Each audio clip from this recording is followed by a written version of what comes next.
سلام بچه، امیدوارم حالتون خوب باشه. اومدم امروز بهتون آموزش بدم که چطوری لوگو بذارید. اینجا صفحه یوتیوب رو باز میکنیم.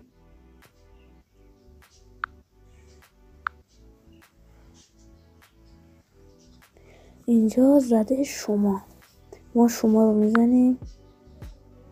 اینجا ما حسابی که میخوایم رو انتخاب میکنیم.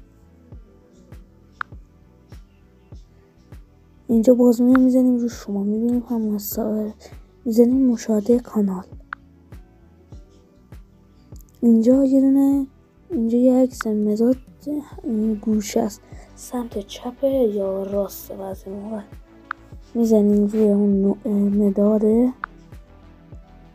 نوشته تنظیمات کانال. شما میزنید روی این دوربینه، گفته میخوای از گالاریت بذاری یا میخوای عکس بگیری از دوربین، همین الان از دوربین عکس بگیری بذاری. میزنم من گالری، یه عکس از قبل آماده کردم. اینو باید انقدر باش بازی کنی تا بیفته تو این کادر. الان افتاد. اینجا میزنی ذخیره به عنوان عکس نما. الان اینجا میایم بیرون، یوتیوب رو میبندیم، 20 ثانیه 30 ثانیه منتظر میشیم.